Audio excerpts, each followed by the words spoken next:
Hi, this is Sarit Switzer, and welcome to the It Is Taught podcast, a podcast devoted to the teachings of Rabbi Shneur Zalman of Liadi as recorded in his most famous work, the Tanya. My hope for this show is to make these teachings accessible and relatable to the average person, regardless of prior Jewish education or affiliation.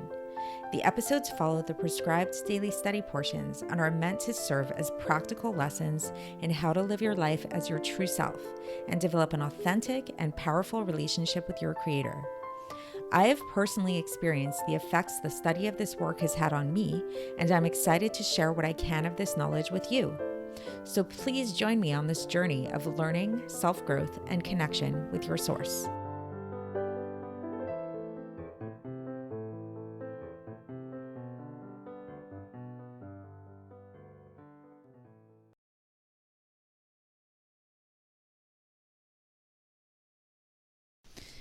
Hi, and welcome to the It Is Taught podcast. This is episode 483 for the 27th of Adar in a regular year.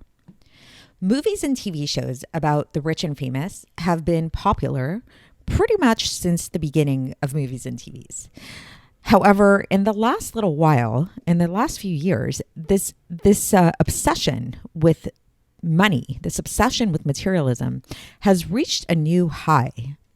There's this documentary called Generation Wealth, which came out in 2018, that really, examines this phenomenon of this obsession with celebrity culture, this obsession with materialism, and follows people who are just obsessed with making money, obsessed with spending money, and what this is all about. There's a very popular Netflix reality show called Bling Empire, which also follows some of the richest people in the world, and it's a super popular TV show. And there was another show which I think really gets to the epitomizes this whole obsession with money and with fame and fortune, called The Bling Ring, which is a Netflix television show that is a documentary TV show. So it's a real thing, and it basically, what it does is it tells the story of a group of young people who live in LA and who got so obsessed with the culture, the celebrity and materialistic culture of LA, that they actually started robbing from famous celebrities. They started breaking into people's homes and stealing money and stealing jewelry and expensive objects from them, and this became their whole life. So it's really insane, and we know this is not a revolutionary idea that money makes people crazy. But what is it about money? What is it about money that has such a strong allure? And then we have the opposite extreme. We have this obsession with asceticism, this obsession with renouncing money, denouncing money, decrying money. That we saw this with the hippies in the 1960s. We see this with a lot of Eastern religions, the monks in Tibet, the Zen monasteries, which really just encourage people, from what I understand, to renounce all worldly possessions. And a lot of people nowadays, even living in our materialistic Western culture, even if they themselves are enjoying the fruits of materialism, at the same time, they purport to be supporters of socialism. We see that the idea of socialism is really making a huge comeback in the Western world. So it's, either way, whether we're talking about being obsessed with having money or whether we're talking about renouncing money completely, there's this obsession with money, with the idea of money. So what is this all about? And what does Judaism have to say about it? What does the Tanya have to say about it? So interestingly enough, that's actually going to be the topic of today's Tanya. And we're going to talk about how it's actually, this obsession with money actually makes a lot of sense, that there's a real logic behind this obsession with money. And while it might not be a good idea to go to the opposite extreme of these bling ring kind of people, or Bling Empire, where it's like your whole life is really obsessed with the pursuit of money, the opposite extreme of just locking yourself into a monastery in Tibet and renouncing all your worldly possessions is also not a good idea. So what should we do? What should our approach to money be all about? So the approach that the Alter Rebbe takes to all this is he really looks at the idea of what is money? What is money? Why is it so valuable? Why do we hold it so close and dear to our heart? Because money, after all, is really a symbol. Like if you were to go to a desert island where there's a tribe living there who has never encountered Western civilization, who's never seen America, doesn't have TV, anything like that. If you were to present to them a bunch of dollar bills, they would be totally worthless there, right? Like it's the money is only worth something insofar as it symbolizes something. There's a book about this that I read a while back called Debt by David Graeber, which I actually disagreed with a good amount of the book, but it was an interesting book to read nonetheless, where he really talks about this idea of money and debt and how all of this is really illusionary in a way. Like the idea of debt, when you owe somebody a debt, like it's a symbol. It's not actually anything substantial. There's nothing that you can point to and hold on to. And so too, when it comes to money also, it's just a symbol. It's like a universal symbol that we've come to accept, but it's very random. It's like we could just as easily have been using bananas as our form of currency. Whatever the form of currency is just like the accepted norm, but it's really only valuable insofar of what it symbolizes. So what does it symbolize? What is money all about? Well, so when it comes down to it, and this is the angle that the Alter Rebbe takes, is what money symbolizes is your actual self. Because how do people attain money?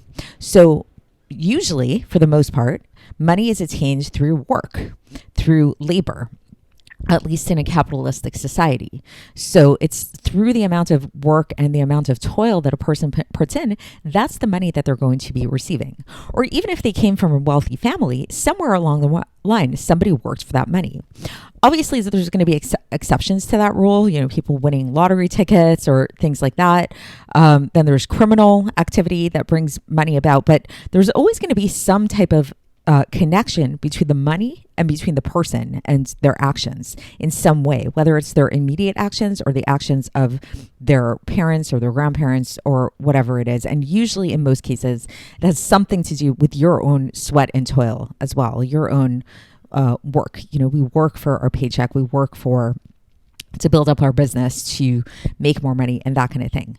So this is why what this brings us to is the idea of the incredible value of tzedaka, of giving charity in Judaism, and why it is that this mitzvah of giving charity, of giving tzedaka, is held in such high regard that it's actually called mitzvah. Like tzedaka is synonymous with the word mitzvah, according to the Talmud Yerushalmi.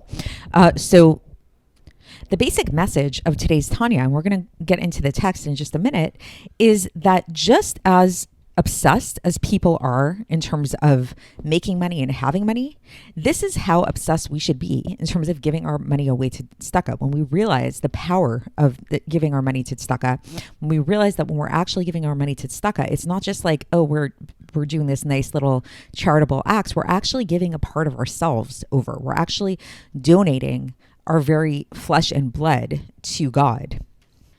And we elevate our entire being thereby. So let's get into the text and see how the Alter Rebbe explains this. And for context, we're still in this pretty long chapter 37, where we've been describing the great value of the performance of the physical mitzvahs. And this has been a theme of the Tanya, in the past little while, this idea, the great value of physicality and how doing things physically, doing the physical mitzvahs really supersedes loving God and fearing God if it's not backed up by actual physical performance of the mitzvahs. And how spiritual enlightenment, that's what we spoke about yesterday, really doesn't have value in and of its own right. In the same way that that doing the actual mitzvahs does, and that actual performance of the mitzvahs not only elevates the physical world around us, but it actually elevates our very body and animal soul as well.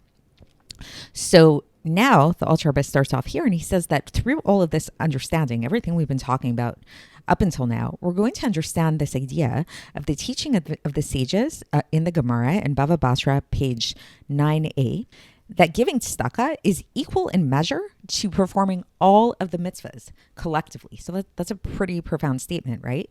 And more than that, we find that throughout the Jerusalem Talmud, the way that the Jerusalem Talmud refers to tzedaka is that it actually just calls it mitzvah. It doesn't, say there's different mitzvahs and then there's the mitzvah of tzedaka. It's like it doesn't distinguish between the word mitzvah and the word tzedaka. And because this was actually how they would refer to tzedaka as being mitzvah, as being just mitzvah. Because giving tzedaka actually is the essence of all of the practical mitzvahs, and it's actually, it supersedes all of them. Why? Because what's the point of all the mitzvahs? The point of all the mitzvahs, the reason why Hashem wants us to do all these mitzvahs is essentially in order to have us elevate our animal souls, so that our animal soul, which right now living in this world is in a state of concealment, it doesn't reveal God in its fullest sense, will actually reveal God, and it will become a vehicle for godliness, and it will become encompassed within God's light. And so when we think about this, then we can see how there's no other mitzvah other than the mitzvah of tzedaka that accomplishes this as fully. Because why is this? Because basically, if you think about other mitzvahs, so any other mitzvah that we do, it involves a certain part of our body. So for example, when a person puts on tefillin, when a man puts on tefillin. So when a man puts on tefillin, then their arm is engaged in the mitzvah, their forehead is engaged with the mitzvah, their lips are moving as they do the mitzvah. So sure, as they recite the prayers that involve with it. So sure, there's certain parts of the animal soul in their body that are involved in this mitzvah. Or let's say if a woman is lighting Shabbos candles, same thing. So it's her hands and her arms are involved in the lighting of the candles, getting the candles out of the drawer. So there's definitely a big part of her that is involved in this mitzvah. And, even if she has really good thoughts while she's doing it, we can say that her brain is involved in this mitzvah. However, the mitzvah of tzedakah is different, because when a person gives charity, where are they giving this charity from? They're giving this charity from money that they most likely earned. How did they earn this money? Through their blood, sweat, and toil, right? Through their work. And work is really a creative activity if you think about it. It's whatever type of work that you're doing, you're involving your full self in that endeavor, in that work. So for example, I run a recruiting agency for fitness. So there's just so many parts of me that are involved in that running of the business, that you can really say that in a certain sense, it's my full self that's involved in this running of the business. And so just as my full self is involved in running this business, which allows me to, thank God, make money, when I then subsequently give tzedakah from that money that I've earned, that we can see how I'm actually giving a part of myself. It's my whole self that's involved in this mitzvah. My whole animal soul thus gets elevated up to God. And then, so then the question comes up. I had brought up this scenario in the beginning of the podcast. What about somebody who inherited money? What about somebody who's a trust fund baby? What about someone who, thank God they won money in a lottery or something like that? Nevertheless, we can still say that they're giving from the essence of themselves, because even though they didn't actually use their blood, sweat, and tears in order to make this money, they could have spent the money on things having to do with their body. They could have they can do, once it's your money, you can do whatever you want with that money. And what do you do with money? You buy all kinds of different things. We see if you need ideas of how to spend your money, you can look at any of those TV shows that I was talking about in the beginning. There's so many different ways that a person can spend their money on themselves, on their bodies, on their animal souls. And instead of using that money on their bodies and their animal souls, they're choosing actively to give that money to God, to give that money to tzedakah. And so thus we can still say in these cases that they're actually elevating their money to God. And this is why, concludes the Alter Rebbe here, that there's a teaching in Bava Basra, in the Gemara, again, Bava Basra, page 10a, that giving tzedakah actually hastens the redemption. Why? Because what is the whole redemption about? The idea of the redemption is this elevation of the entire physical world, the elevation of physicality, making this world into a dwelling place for God.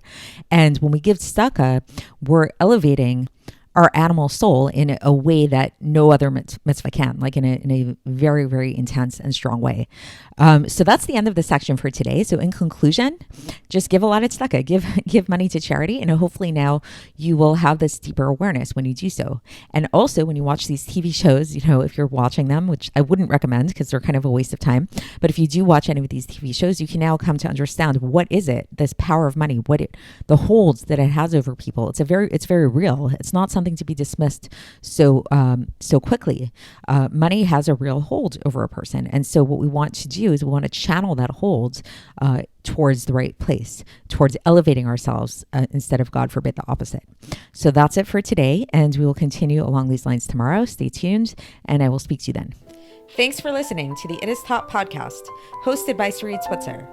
This podcast is dedicated in loving memory of my maternal grandfather, Avraham Yitzchak ben Binyamin HaKohen of blessed memory. Music by Shoshana. If you enjoyed this episode and would like to support the show, please share it with others and subscribe on YouTube, Apple iTunes, Spotify, or wherever you listen to podcasts. And make sure to leave us a 5-star review. To find out more about the It Is Taught project, including more information on my soon-to-be published book, please visit our website, itistaught.com. To catch the latest from me, follow me on Facebook, Instagram, and Twitter. Looking forward to speaking with you tomorrow, and until then, have a great day.